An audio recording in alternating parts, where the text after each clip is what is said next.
Glória a Deus. A paz do Senhor, irmãos. Amém? Vai ser bênção, né? Deus tem muito para nós com essa nova revista. Assim como Deus falou aos nossos corações nessa revista que estamos hoje chegando ao seu final, né? Já estamos na lição de número 10. Não sei se o pastor Gideon já comentou com os irmãos, mas nós teremos ainda mais duas lições. Nós teremos a lição número 11 e a lição número 12. Elas não estão na revista, mas elas serão passadas para os irmãos. E Deus tem nos abençoado de uma forma grandiosa nesses estudos. E após tudo isso, irmãos, após todos esses estudos da palavra do Senhor, em Mateus capítulo de número 24, a certeza que está no nosso coração é de que Jesus está voltando. Nós podemos observar que todos os sinais que Jesus disse que precederiam a sua volta, o seu retorno, estão acontecendo. E tal qual as dores de parto que sobrevêm a uma mulher quando ela está perto de dar à luz, estes sinais estão cada vez mais se intensificando. Não é isso? E esse intensificar destes sinais é exatamente a prova de que Jesus está cada dia mais perto de voltar. E como nós aprendemos nesses estudos, nesses dias, né? Como nós vimos que o mundo ele caminha cada vez mais para o secularismo, se distanciando de Deus, se afastando de Deus. Os dias que nós vivemos é muito, mas muito semelhante com os dias de Noé. As pessoas estão vivendo um momento de despreocupação em relação à volta do Senhor Jesus. E, infelizmente, até mesmo dentro das igrejas, as pessoas começam a viver esse descuido, essa despreocupação. E um estudo como esse, uma revista como essa, ela nos traz de novo à alma essa expectativa gloriosa da vinda do Senhor. Nós começamos de novo a pensar, olha, nós temos que nos cuidar, Jesus está voltando. Traz para nós uma preocupação com a nossa vida espiritual, com o nosso relacionamento com Deus, com o nosso relacionamento com nossos irmãos, e nós começamos a nos inquietar de alguma forma, estudando acerca destas coisas. Então, é importante a igreja falar sobre isso, é importante a igreja pregar sobre a volta do Senhor Jesus. Então, depois de tudo que nós ouvimos, depois de tudo que nós aprendemos no decorrer de toda essa lição, na lição de hoje, nós vamos ver como que nós devemos nos comportar, como deve ser a nossa vida diante dessa expectativa da vinda do Senhor Jesus. Como nós devemos viver diante da iminência da volta do Senhor Jesus. É isso que essa lição nos trará nessa manhã.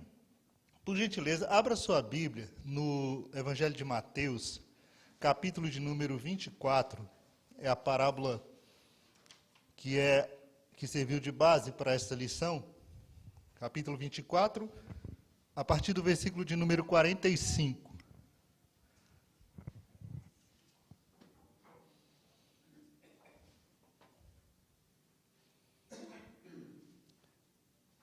Mateus 24, a partir do versículo 45, diz assim a palavra do Senhor.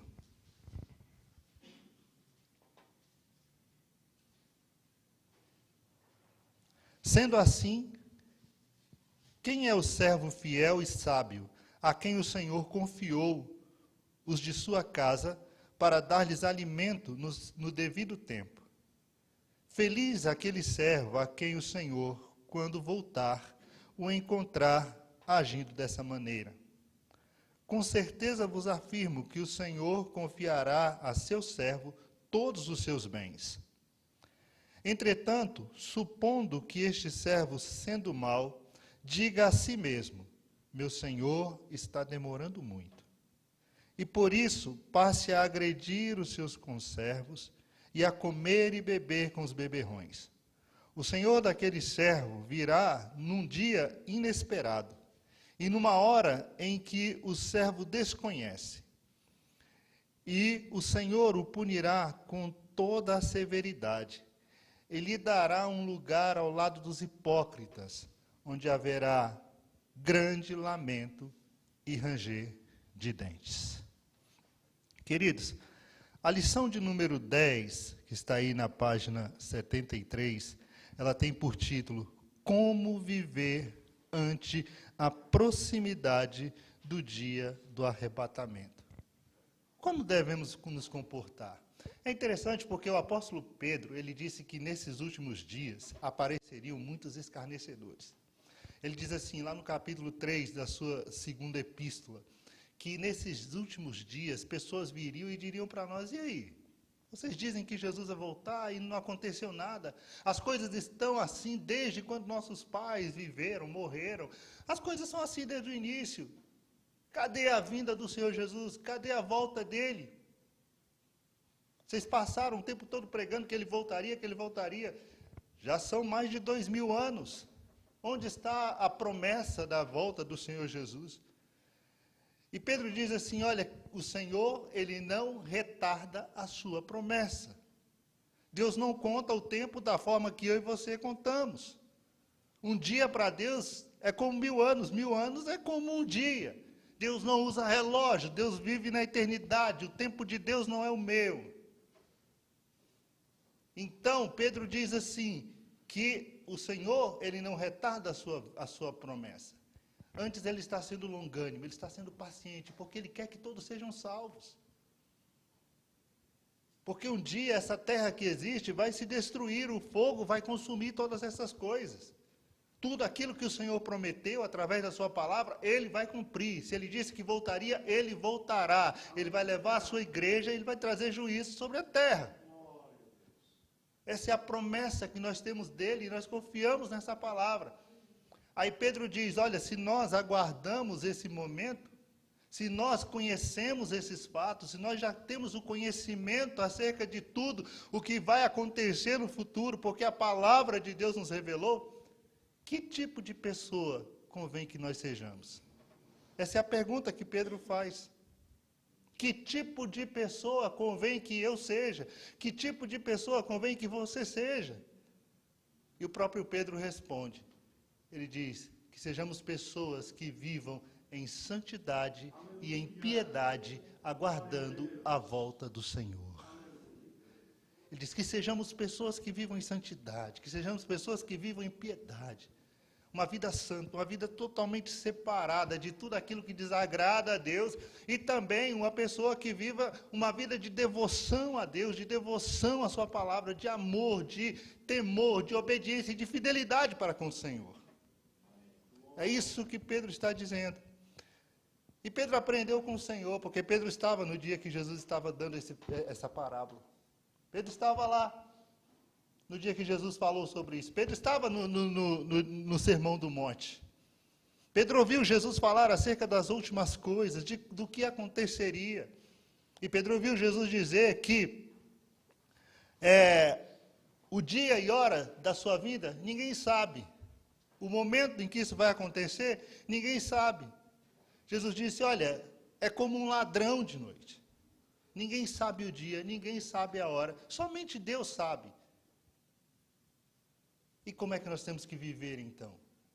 Diante dessa grande expectativa, da expectativa desse momento. Como deve ser a nossa vida? Como deve ser o nosso viver diário, nesse presente século? Diante da iminência da volta do Senhor. E é exatamente isso que essa parábola vai nos ensinar. É exatamente isso que essa lição trará para nós. Então Jesus, ele, diante de todo esse sermão, diante de tudo isso que ele falou aos seus discípulos, acerca da sua vinda, dando a eles todos os sinais, ele então agora começa a adverti-los acerca de como eles devem proceder. E o primeiro passo aqui é viver uma vida de fidelidade para com o Senhor. Viver uma vida de fidelidade. Jesus narra uma parábola onde ele descreve aqui 2 servos. Ele diz assim, olha, um senhor, ele se ausenta e ele coloca um dos seus servos sobre os outros servos, na responsabilidade, no cuidado dos outros servos. Ele coloca este servo, ele destaca um desses servos e coloca sobre os outros servos. Jesus estava falando de algo que era comum acontecer nos seus dias. Era comum os senhores ricos daquela época, que tinham vários servos, tinham várias propriedades, vários bens, escolher um de seus servos e colocar sobre os outros. Normalmente o servo de sua confiança, para exercer aquela função de mordomo ali dentro da sua casa.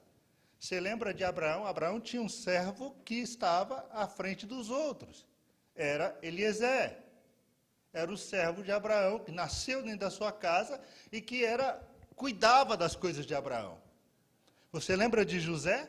Quando José vai para a casa de Potifar, o que faz Potifar? Potifar pega José, ele vê que tudo que José faz prospera. Onde José põe a mão, a bênção do Senhor está. Então ele pega José e coloca sobre toda a sua casa. Ele diz, olha, vai cuidar de tudo. E era comum isso acontecer. José é um caso especial, chegou a governar o próprio Egito. Um servo agora vira governador. E Jesus está falando de algo que era comum naqueles dias, para que eles pudessem de fato entender o que Jesus queria dizer para eles. Então Jesus diz, olha, um senhor, ele coloca um de seus servos sobre os demais, com a responsabilidade de cuidar dos demais servos, de alimentar estes servos. E veja que essa responsabilidade de alimentar os outros servos, ela é algo glorioso, ela é algo grandioso. Aqui no comentário da lição, na página 74, se você ver aí logo no final, diz assim, imagine o poder que não estaria nas mãos do escravo que comandava o suprimento alimentar de todo o povo. Esta pessoa, literalmente, controlava a saúde e o bem-estar dos demais escravos. Então, a responsabilidade era de cuidado. Este servo era colocado sobre os demais para cuidar, para proteger, para alimentar, para dar o sustento, o mantimento. E quem tem essa responsabilidade, tem a responsabilidade de cuidar da saúde, do bem-estar das pessoas. Ele está alimentando as pessoas. E esse servo, ele fora colocado exatamente nessa posição, para cuidar. E a Bíblia diz que quando o Senhor desse servo voltar, se o encontrar agindo dessa forma, ele será bem-aventurado, ele será feliz. Porque o seu Senhor vai olhar para ele e vai ver que ele está cumprindo fielmente aquilo que lhe fora entregue em suas mãos para fazer. E aí ele será recompensado pelo seu Senhor. Ele vai receber do seu Senhor a recompensa pelo seu trabalho, pela sua dedicação. E quando olhamos para essa parábola, irmãos, nós começamos a pensar, será que Deus colocou somente pastores, líderes, como servos para cuidar dos outros? Será que eu e você, em menor ou maior grau, não temos uma responsabilidade com alguém? Uma responsabilidade que ela é material, mas ela também é espiritual. Cada um de nós, irmãos, recebeu do Senhor a incumbência de cuidar. Deus nos destacou enquanto servos e nos colocou nessa incumbência de cuidar. Cuidar de pessoas. Cuidar daquilo que Deus colocou nas nossas mãos. Dos bens que nos foram entregues pelo Senhor. Como administradores, como mordomos. Temos a responsabilidade de, nessa tarefa de cuidar, nos mantermos fiéis.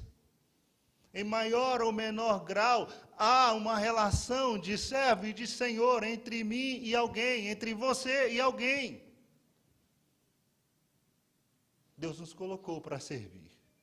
Deus nos chamou para servir. E basta eu e você olharmos para dentro da nossa casa. E você vai ver que Deus talvez tenha te colocado como pai, para que você cuide dos seus filhos, para que você os alimente, para que você os mantenha, para que você retire da sua despensa espiritual, alimento espiritual para eles, para que você cuide deles com aquilo que Deus te deu, com os bens que o Senhor te deu, com aquilo que o Senhor colocou em tuas mãos. Deus te colocou dentro do seu lar como esposa para você cuidar do seu marido, para você cuidar dos seus filhos. Deus, como filho, te colocou para que você pudesse cuidar de seus pais, que talvez agora já estejam velhos, já estejam avançados em idade e precisam do teu cuidado.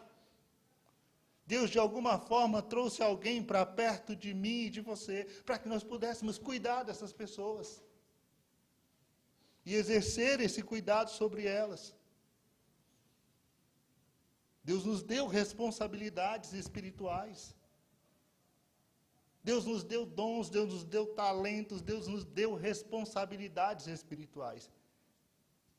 Deus colocou isso em nossas mãos. Na nossa vida, no nosso cotidiano, no nosso dia a dia, no nosso trabalho, Deus nos dá essa responsabilidade de cuidar. Você já parou para pensar que lá no seu trabalho, naquilo que você faz, Deus te colocou ali para que você pudesse abençoar vidas, abençoar pessoas?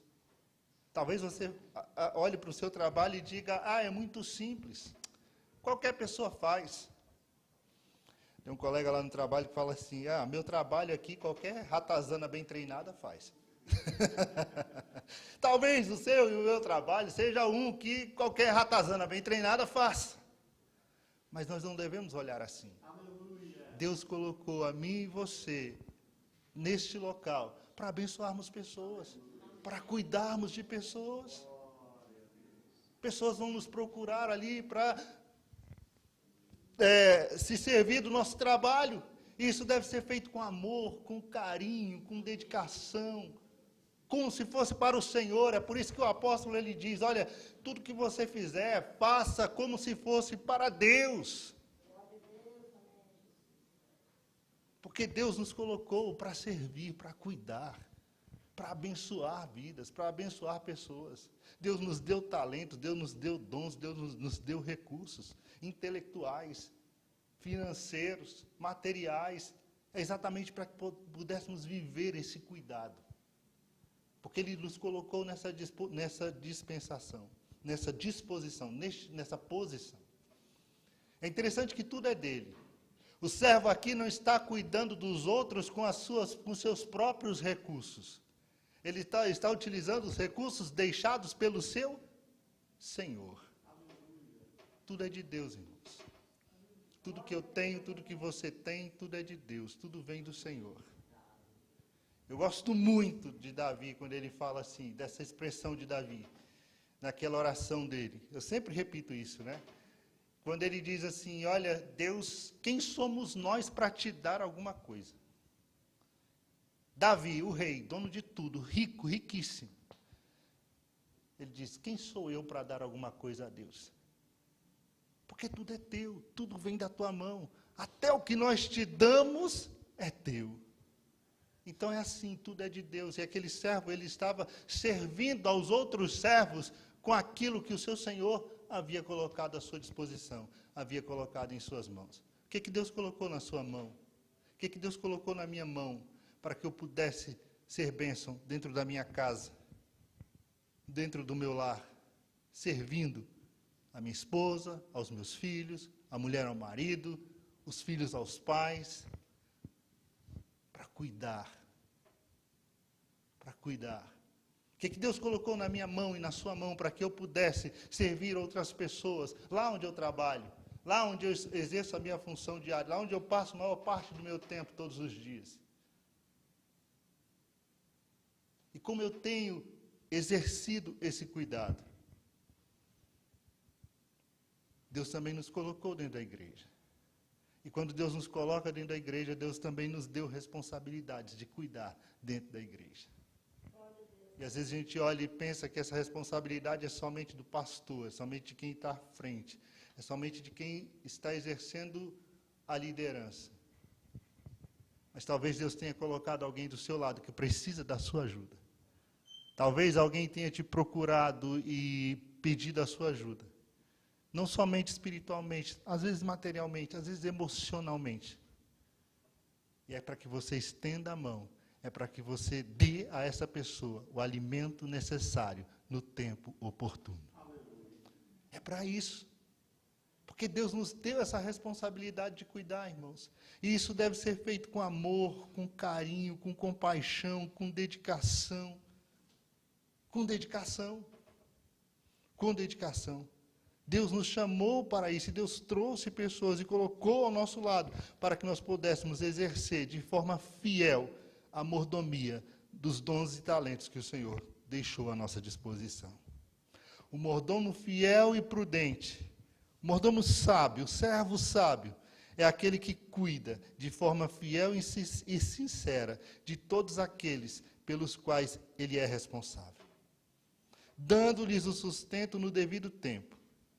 Ele deve alimentar os seus conservos que estão sob os seus cuidados, dando-lhe o alimento necessário no momento oportuno. E é esse servo que cumpre fielmente o seu dever para com o seu Senhor, que será recompensado, que vai receber do Senhor a recompensa. O Senhor olhará para esse servo e dirá: você é bem-aventurado, você é feliz. Porque quando o Senhor voltar, o que Ele espera de mim e de você? Que eu e você sejamos encontrados fiéis, cumprindo aquilo que nos foi colocado nas mãos, servindo uns aos outros.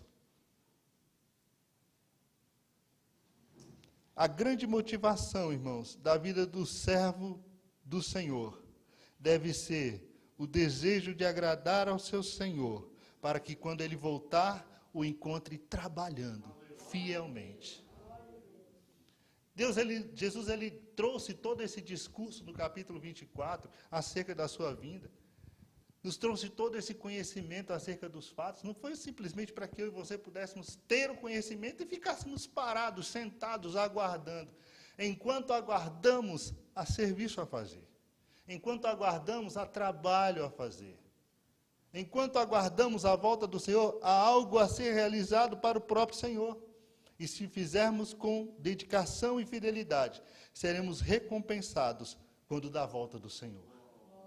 Quando Ele voltar, nós receberemos a recompensa por aquilo que fizemos para o Senhor. Não que mereçamos nada do Senhor, mas é porque o Senhor é grandioso em misericórdia. E Ele vai pegar a minha e as tuas obras e vai fazê-las passar pelo fogo. Aquelas que resistirem a essa prova, elas serão recompensadas. E é interessante, né? Que a recompensa aqui no texto é dar a este servo a oportunidade ou a capacidade de servir ainda mais. Ele diz: aquele servo que foi fiel no pouco, ele vai ser colocado sobre o muito, ele vai servir ainda mais. Ele vai colocar ele agora sobre todos os seus bens. Ele que exercia tinha a função de cuidar dos seus irmãos, agora, como ele foi fiel nesta missão, ele agora vai ser colocado sobre todos os bens do seu Senhor. Então, nessa recompensa, irmãos, que servimos a Deus fielmente, é podermos servir ainda mais ao Senhor. É poder servi-lo ainda mais. Quando o Senhor voltar, quando o Senhor regressar. Agora, assim como o Senhor coloca esse servo fiel numa posição de confiança para que ele possa cuidar dos seus conservos, o servo infiel é posto na mesma posição, com a mesma missão, com o mesmo chamado. Há, por parte do Senhor, uma confiança neste servo também, para que ele possa também alimentar e cuidar dos seus irmãos. Só que esse servo infiel, ele é mau, ele é negligente. E ao invés de cuidar dos seus irmãos, ele passa a espancar os seus conservos. Ele passa a espancar, a tratar de forma cruel, de forma maligna os seus conservos. E ainda mais, ele vai esbanjar os bens que são do seu Senhor, nas bebedeiras, com os beberrões, nas farras. Ele tem uma atitude totalmente maligna, porque o seu coração é mau, ele é um servo mau. E o que nos faz entender essa parábola, irmãos, é que ele age dessa forma, ele age desse modo, exatamente por pensar que o seu Senhor tardará a voltar. Ele age dessa forma porque ele começa a entender, a pensar, na sua compreensão medíocre, que o seu Senhor está demorando muito. E o seu Senhor não vai voltar agora. Então, já que ele não vai voltar agora, eu não tenho que me preocupar com muita coisa. Eu vou viver minha vida. A volta do Senhor não vai ser agora. Não é como as pessoas estão dizendo, ele vai voltar, ele vai voltar. Não, ele vai demorar ainda. Talvez nem venha nessa geração. Talvez nem venha para os meus filhos, talvez nem volte para os meus netos. E essa despreocupação com a volta do Senhor, essa despreocupação com a vinda do Senhor, quando começamos a pensar que o Senhor não está prestes de voltar, nos leva a uma decadência espiritual. Quando nós começamos a não nos preocuparmos mais com a vinda do Senhor Jesus, não vivermos mais a expectativa da volta do Senhor, essa ausência de expectativa em relação à volta do Senhor, traz para nós uma acomodação espiritual. Nós ficamos acomodados. Nós começamos a orar menos, nós começamos a ir menos à igreja, nós começamos a ler menos a Bíblia, nós nos envolvemos muito com as coisas deste mundo. E olha que esse mundo nos oferece muita coisa para nos envolvermos com elas. E daqui a pouco, talvez não estejamos nem fazendo nada que seja pecado, mas estamos como a geração dos dias de Noé, comendo, bebendo, casando, dando-se em casamento, e não estamos preocupados com a vinda do Senhor Jesus. E essa despreocupação com a vinda do Senhor Jesus nos leva a um descuido com a nossa própria vida espiritual, e nos leva a um descuido em relação aos nossos irmãos, ao cuidado que devemos ter com os nossos irmãos. O que levou esse servo a agir dessa forma foi exatamente essa despreocupação em relação à volta do seu Senhor. E muita gente tem agido assim nesses últimos dias.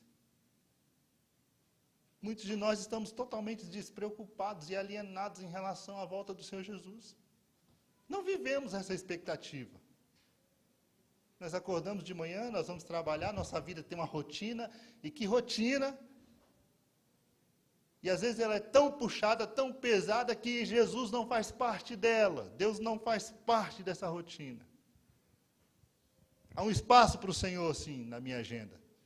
No sábado, no domingo, no final de semana. Durante a semana é muito corrido. Eu estou descuidado, eu não tenho essa preocupação. Jesus pode voltar hoje. Você já pensou quantas vezes, quantas manhãs eu e você acordamos e olhamos para o sol, para o dia e dizemos assim, Jesus pode voltar hoje? Quantas vezes a gente faz isso? Não precisa responder, é pergunta retórica. Quantas vezes eu faço isso? E essa lição me levou a pensar nisso. Quantas vezes eu acordo de manhã e penso, Jesus pode voltar hoje? Quantas vezes eu vou dormir e penso, Jesus, o Senhor não voltou hoje. Eu fiquei esperando e o Senhor não veio.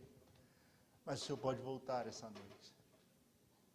Porque a partir do momento, irmãos, que nós passamos a viver essa expectação, passamos a viver essa expectativa do retorno de Jesus, nós começamos a viver de acordo com essa expectativa.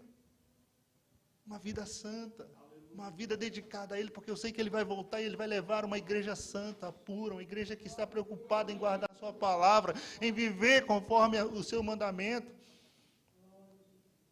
E quando eu me descuido disso, eu me descuido também de viver conforme a palavra do Senhor. E aí eu penso em mim, estou preocupado comigo mesmo, e não tenho preocupação com aqueles que o Senhor colocou ao meu lado, para que eu possa servir, para que eu possa ajudar. E do alto do meu egoísmo, às vezes eu sou muito grosso, estúpido, arrogante com as pessoas que eu devia dar amor, carinho, cuidado, proteção, palavra do Senhor, alimento espiritual. E é isso que acontece com esse servo. A expectativa pela volta do Senhor Jesus, irmãos, ela deve servir de motivação para que permaneçamos fiéis e para que sejamos amorosos com os nossos irmãos. Essa expectativa deve nos levar a isso, a um amor pelos nossos irmãos e a uma vida de fidelidade para com o nosso Deus. Nosso relacionamento com o nosso semelhante depende do nosso relacionamento com Cristo. De modo que, se nós deixamos de olhar para Cristo, se nós deixamos de olhar para o Senhor com essa expectativa da sua volta, também acabamos por deixar de amar os nossos irmãos. O apóstolo Paulo, quando ele escreve aos Tessalonicenses, na sua primeira epístola, capítulo 2, versículo 19 e 20, ele diz assim: porque qual é a nossa esperança, ou gozo, ou coroa de glória? Porventura não sois vós também diante do nosso Senhor Jesus, em sua vinda? Paulo olha para os irmãos da igreja ali de Tessalônica, ele diz: vocês são a nossa coroa, a nossa glória, a nossa alegria, o nosso gozo, quando da vinda do Senhor Jesus. Porque Ele nos deu vocês para que nós pudéssemos cuidar de vocês, para que nós pudéssemos alimentar vocês, e nós estamos fazendo isso na expectativa de que quando o Senhor voltar, Ele nos encontre assim, cuidando de vocês. E aí qual será o nosso gozo, qual será a nossa alegria de podermos apresentar vocês diante do Senhor e dizer: aqui, Senhor, o Senhor nos deu para cuidar e nós cuidamos. O Senhor colocou em nossas mãos e nós fizemos. E ouvi do Senhor: vinde, bendito meu Pai, possui por herança o reino que vos está preparado. Foste fiel no pouco, vou te colocar sobre o muito. É isso, irmãos, é exatamente disso. Agora, o servo infiel, quando ele perde essa perspectiva da volta do Senhor, ele começa a tratar mal seus irmãos, ele começa a gastar de forma dissoluta aquilo que o seu Senhor tem colocado em suas mãos. Mas o Senhor desse servo virá. Por mais que ele imagine que isso seja demorado, que isso não vá acontecer, o Senhor desse servo virá. E virá num dia em que ele não espera. Em uma hora em que ele não sabe. Jesus, nesse texto de Mateus 24, e se você vê também lá na versão de Lucas, capítulo 12, Jesus chama muita atenção exatamente para o fato de que será no momento em que a gente não espera. Será no momento em que a gente não espera. E daí ele chamar a nossa atenção e dizer: olha, estejam como aquele senhor que está cuidando da sua casa e ele não sabe a que hora o ladrão vem. O ladrão, ele não avisa, né? Que horas que ele vai entrar na sua casa para roubar. Se na primeira, na segunda ou na terceira vigília, não se sabe. E como não se sabe, esteja atento o tempo todo. Esteja vigiando o tempo todo. E esse servo, ele perdeu esse dever de vigilância, essa expectativa em relação à vinda do seu Senhor, e essa perda fez com que ele agisse dessa forma. Mas o seu Senhor vem. E de repente o apanha exatamente fazendo tudo errado, tudo contrário daquilo que lhe fora estabelecido. E Jesus diz que o castigo sobre este servo é severo. A tradução da Bíblia de Jerusalém, né? A Bíblia de Jerusalém, que é uma versão, dizem que é a mais próxima da tradução da Septuaginta, né?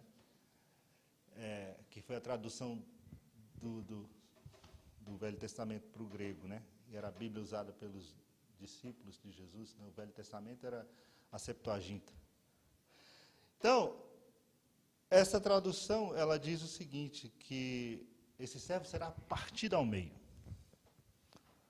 O Senhor daquele servo, ao chegar e encontrá-lo agindo dessa forma, ele que foi colocado para cuidar, para proteger, para amar, para sustentar, ele está espancando, ele está jogando tudo fora, ele está desperdiçando tudo. O Senhor daquele servo vai castigá-lo severamente.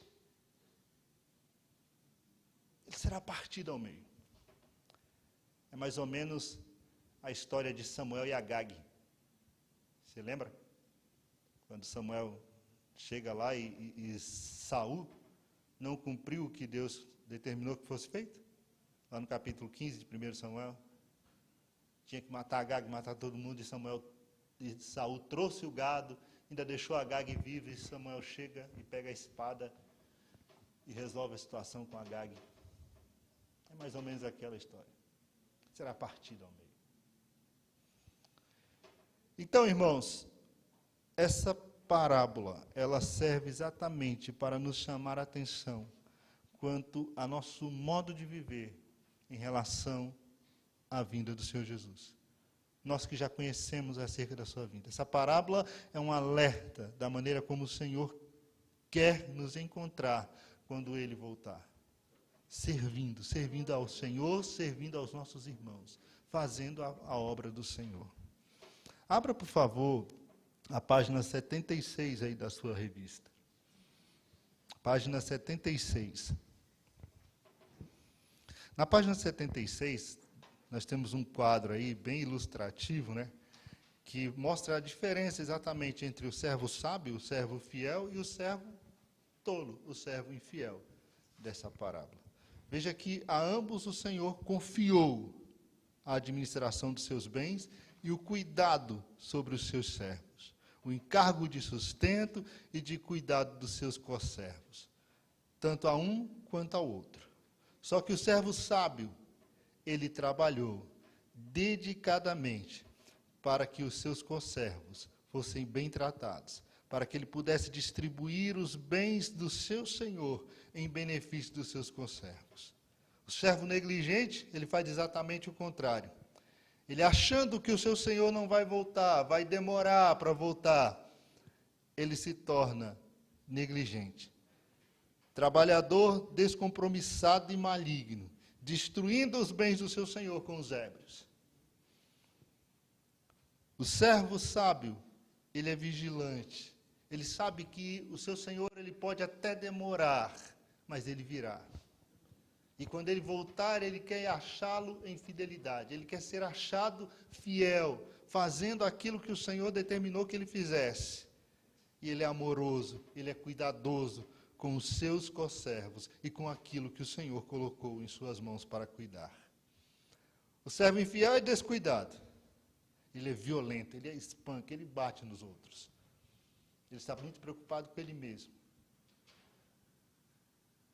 E o servo, quando o Senhor voltar, o servo fiel, ele vai ser recompensado pelo Senhor. Enquanto que o servo infiel, o tolo, ele será severamente castigado. Severamente castigado.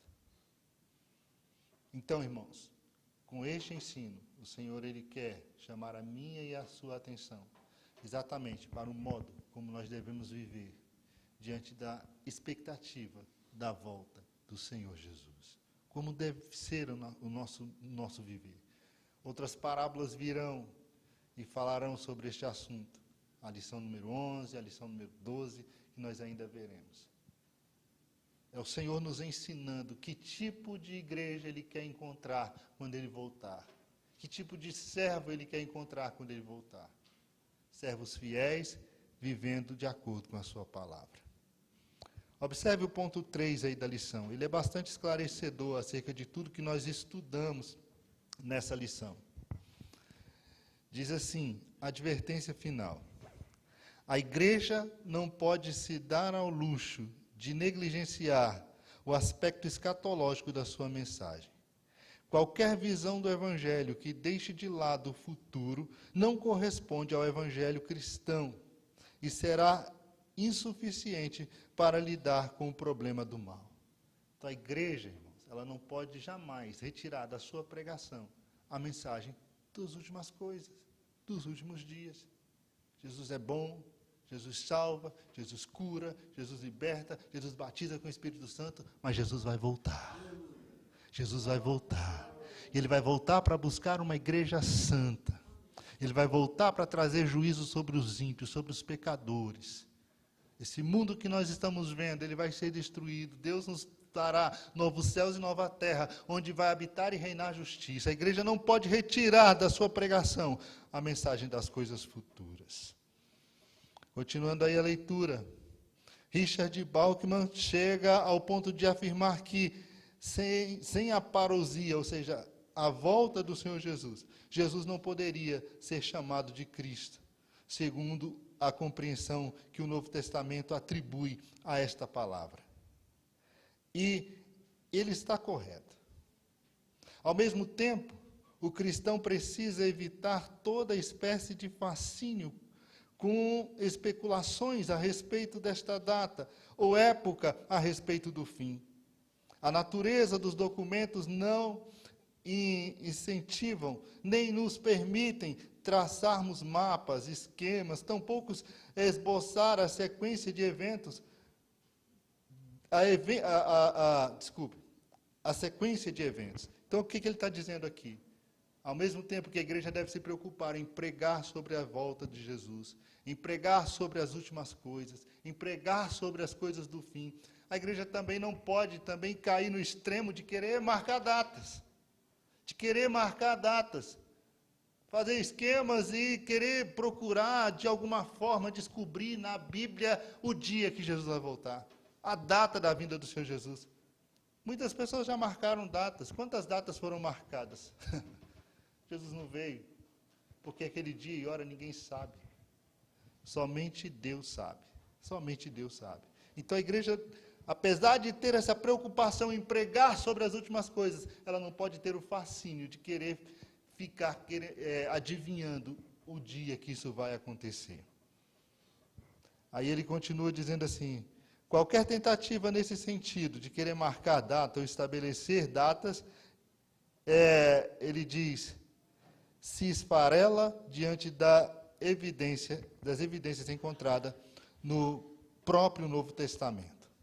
Além de não ser o objetivo do ensino escatológico. Agora, aqui eu achei interessante esse ponto.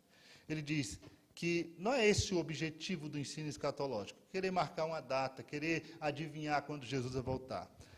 O objetivo do ensino escatológico, segundo o comentarista aqui, é exatamente, ele traz 3 objetivos que são importantíssimos. Ele diz, o seu objetivo foi nos fornecer um alerta. Esse é o primeiro objetivo.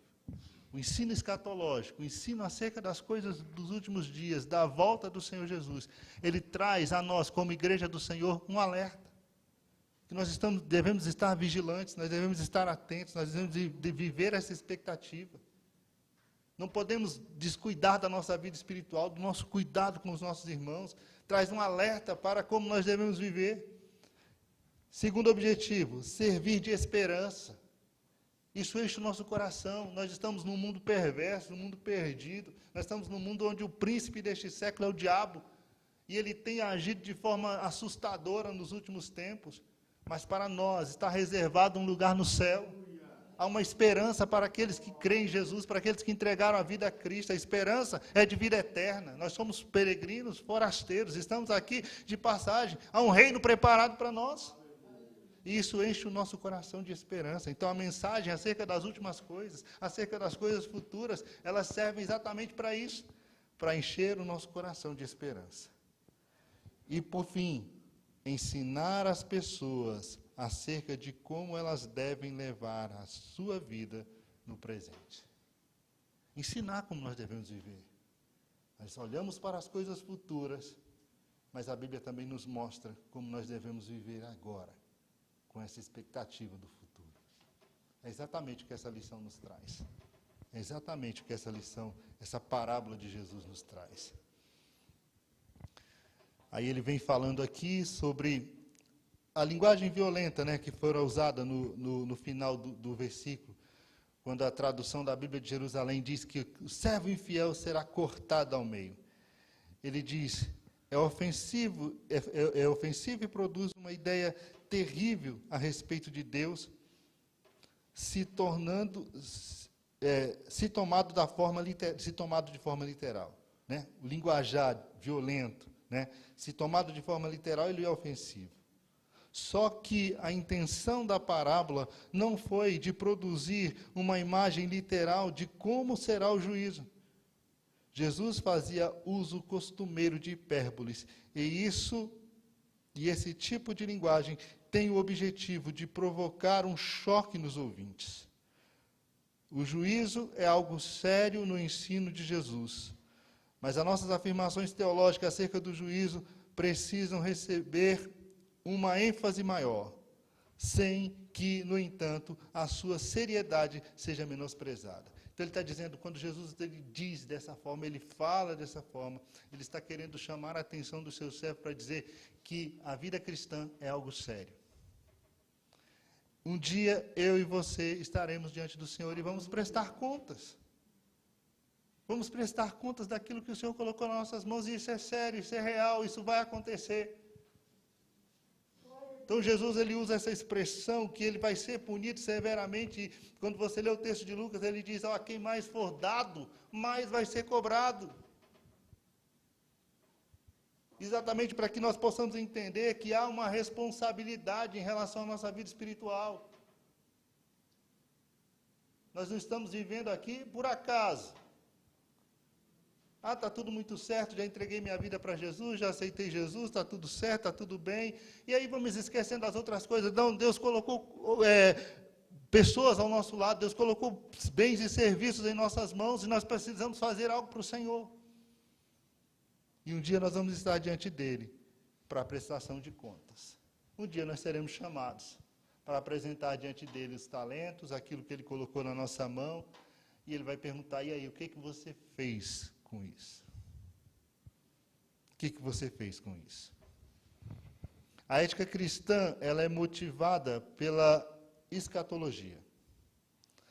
As atitudes e comportamentos esperados da parte dos cristãos, tais como o amor altruísta, estão fundamentadas na teologia do reino presente e vindouro. Sem esse alicerce, no futuro, a ética passa a ser verdadeiramente irracional. Então, a nossa forma de viver, o nosso comportamento como cristão, tem por base exatamente isso. O que a palavra de Deus nos ensina sobre isso. E essa expectativa da vida futura com o Senhor. Aleluia. Nós vivemos assim porque a palavra de Deus diz: olha, seja fiel até a morte, e eu vou te dar a coroa da vida. E essa expectativa que nos faz viver uma vida santa, uma vida de fidelidade, de compromisso com o Senhor. Aí no final aqui, no último parágrafo, ele diz assim: ao mesmo tempo, no longo prazo, a vida apresenta um sério desafio à fé cristã. E qual é esse desafio, né? Ele diz: como a igreja poderia reconhecer tanto a sua própria longa história, quanto a sua esperança viva, sem que este comportamento pareça tolo? É aquilo que Pedro diz, né? A igreja já está aqui há mais de 2000 anos. E há mais de 2000 anos ela prega a mesma coisa. Ela prega a volta do Senhor Jesus. E Jesus não veio. E as pessoas começam a olhar para nós e achar que nós estamos saindo tolos. Você acredita ainda nisso? Você ainda acredita nessa história de que Jesus vai voltar? São mais de 2000 anos falando a mesma coisa. E você ainda acredita? Você é tão inteligente. As pessoas falam isso, né? Talvez nem te ache tão inteligente, só para poder te impactar com a mensagem dela. O diabo é sujo mesmo, né? Você é tão inteligente, como é que você cai nessa história de crente? De achar que Jesus vai voltar, que vai sumir um monte de gente da terra, e vai todo mundo ser arrebatado para o céu, vai subir, e o pau vai quebrar aqui, vai ficar pior do que já está. O inferno já está aqui, moço. O inferno já é isso aqui. E a gente acaba se passando por tolo aos olhos dessas pessoas. Então ele diz assim: há um desafio para nós como crentes. Né? Porque Jesus disse que ia voltar, e quando os apóstolos viviam essa expectativa da volta do Senhor. E eles viviam para o dia deles. Paulo, quando fala da vinda do Senhor Jesus, ele fala na esperança de que ele não provaria a morte. Ele tinha essa convicção de que Cristo ainda voltaria nos dias dele. Os apóstolos viviam essa expectativa naqueles dias, e não aconteceu. Os pais da igreja viveram isso. Talvez seus pais, seus avós, viveram essa expectativa da vinda do Senhor Jesus, e eles morreram. E agora está aqui eu e você, vivendo a mesma expectativa. A mesma expectativa acerca da volta do Senhor. Então, isso pode parecer aos olhos do mundo uma tolice. A igreja tem que conviver com esse desafio dessa história da igreja, que se prolonga por tantos anos, né? E essa expectativa da vinda do Senhor Jesus, que até o momento ainda não se deu. Aí ele diz: tanto a paciência quanto a impaciência são respostas legítimas e necessárias. Ele diz, a resposta a essas pessoas que acham que somos tolos em acreditar nisso, é a nossa paciência e também a nossa impaciência. Olha o que ele diz. Eu achei interessante isso. Ele diz, em função da ênfase neotestamentária, no fato de ninguém conhecer a época, nem o intervalo de tempo até o segundo advento, é necessário paciência, pois a cronologia e os propósitos de Deus nunca se encaixam em nossa agenda. É aquilo que Pedro disse, irmãos, um dia para o Senhor é como 1000 anos é como um dia, Deus não conta o tempo como eu conto. Então, diante daquilo que o Senhor prometeu, resta a mim viver uma vida de paciência, esperar com paciência, ser paciente em relação à promessa do Senhor, entendendo e compreendendo que o tempo de Deus não é o meu, que o tempo que eu vivo não é o tempo que Deus vive, e o que o Senhor fará tudo a seu tempo, e não como eu quero, e não no meu tempo. Então é necessário paciência para entendermos isso. Ele diz, o viver fiel, que é o tema principal dessa lição, né? A paciência serve de base para o viver fiel, que é o tema principal dessa lição. O cristão sábio e fiel é aquele que compreende o significado do fim e serve de maneira ativa, independentemente do tempo restante ser longo ou curto. Então, ele vai servir ao Senhor. Se o Senhor vier hoje, ele vai me encontrar servindo. Se ele demorar 10 anos, ele vai me encontrar servindo. Se ele demorar 100 anos, eu já vou estar com ele. Mas o tempo que eu passei aqui foi servindo a ele. Foi servindo ao Senhor. Foi fazendo a vontade do Senhor. Você entende? Então, a paciência nos leva a isso, a responder isso. E aí o outro aspecto que ele fala, a impaciência. A impaciência tem que ser, segundo o comentarista, a impaciência também é necessária, pois precisamos ser impacientes com aqueles que afirmam conhecer o tempo e traçam esquematizações escatológicas. Aqueles que querem marcar a data da vinda do Senhor Jesus. Não precisa ter paciência com esse tipo de gente, se afasta disso. Você começar a ouvir gente falar, olha, Jesus vai voltar a tal dia, Jesus vai voltar a tal hora, alguém recebeu a revelação de que Jesus vai voltar em tal ano, em tal época. Não tenha paciência com essas coisas. A impaciência também deve ser igualmente em relação àqueles que negam a importância da vindicação futura de Jesus.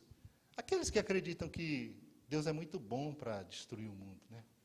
Deus é amor. Como é que ele vai mandar as pessoas para o inferno? Vai destruir toda essa terra? Tinha uma colega minha que ela falava assim, isso no ensino médio ainda, né? Ela falava, não sei por que vocês, Elias, crentes, acreditam que Deus vai destruir. Olha, todo lugar que a gente passa tem gente. Deus ama essas pessoas. Como é que Deus vai destruir a terra? Como é que Deus vai destruir tudo isso? Então não tenha paciência com esse tipo de gente que acredita só na bondade de Deus e não na justiça de Deus. Que Deus um dia vai trazer, sim, sobre a terra, juízo. Deus um dia vai trazer juízo. E outra coisa que ele destaca aqui, além disso, também deveríamos ser impacientes ao aguardar a chegada do fim, inconformados com o mal e ansiosos pelo tempo em que o mal será extinto e a justiça, por fim, estabelecer-se-á. A fé cristã é sempre uma fé vivida em expectativa, que mira a chegada daquele dia e, em função daquele dia, vive de acordo com essa expectativa. Então, essa é a nossa fé, irmãos. Nós esperamos o Senhor. Se Ele demorar, nós estaremos aqui, fazendo a vontade dEle, vivendo conforme a Sua palavra.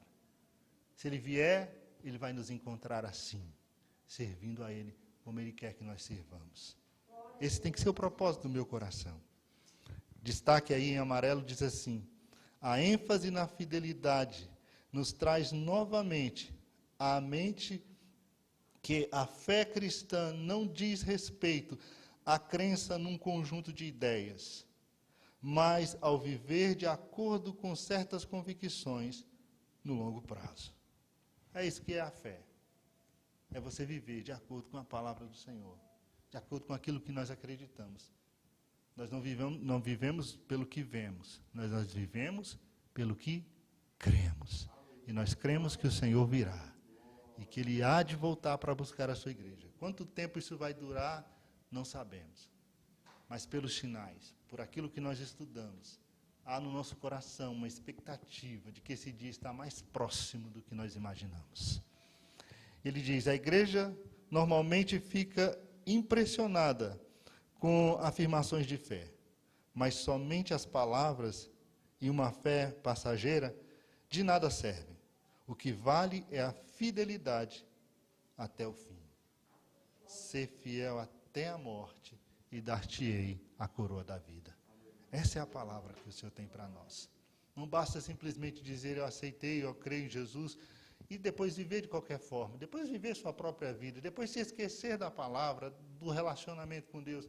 Não, eu tenho que viver uma vida com Deus, de acordo com a palavra do Senhor. E a lição de hoje, ela nos chama exatamente a viver uma vida de servo, cuidando uns dos outros, cuidando daqueles que o Senhor colocou sob os nossos cuidados, sob a nossa proteção, fazendo tudo com amor, com carinho, na obra do Senhor, em nossa casa, em nosso lar, em nosso trabalho, no nosso dia a dia. Sempre visando o próximo, sempre visando fazer o bem, sempre visando estender a mão, trazer a palavra do Senhor, o amparo e a proteção, conforme o Senhor tem nos determinado. Por fim, se você olhar a página 78, tem aí um testezinho para eu e você podermos fazer. Uma avaliaçãozinha simples, depois você, com calma, refletindo sobre a lição, pode responder a essas perguntas aí. Diz assim, agora responda alguns pequenos questionamentos. O primeiro é, dentro do teu lar, você tem cuidado dos teus? Administrando de forma correta os bens do Senhor, para benefício daqueles a quem Deus te confiou o cuidado? Há amor no teu lar?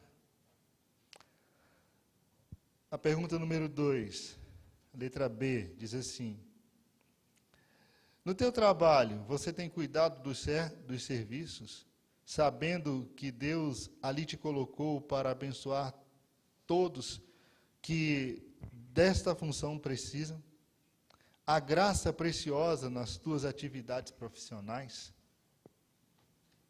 E a terceira pergunta, na tua igreja, você tem carinho, amor, compaixão, dedicação por aqueles todos os teus irmãos? Sim, os mais velhos cuidam mais, trabalham mais, se esforçam mais, mas todos somos irmãos e cuidamos uns dos outros? Há comunhão quando algo depende de você? Se depender de vós, diz o apóstolo, né? Tende paz com todos. Então, meus queridos, essa é a primeira lição de encerramento da nossa revista. Vemos que Deus tem ainda muito a falar conosco nas outras lições. A lição 11, a lição 12, que não estão na revista aqui, mas que será de grande importância para a minha vida e para a sua vida. Porque estamos vivendo a iminência da volta do Senhor Jesus. E devemos compreender que tipo de crente nós devemos ser nesses últimos dias. Curva sua cabeça, mesmo assentado. Pai querido e santo, muito obrigado pela tua palavra. Muito obrigado, Senhor, porque o Senhor nos fez entender que a tua vinda está próxima, Senhor. Tu nos trouxe a compreensão destes sinais e nós podemos observar, Senhor, que qual dores de parto, eles se têm intensificado, eles se têm multiplicado, Senhor. Estamos vivendo a iminência da tua vinda. Ajude-nos, ó Deus, a vivermos uma vida de fidelidade, a sermos servos fiéis, a cuidarmos, Senhor amado, uns dos outros. Dá-nos o cuidado dentro da nossa casa.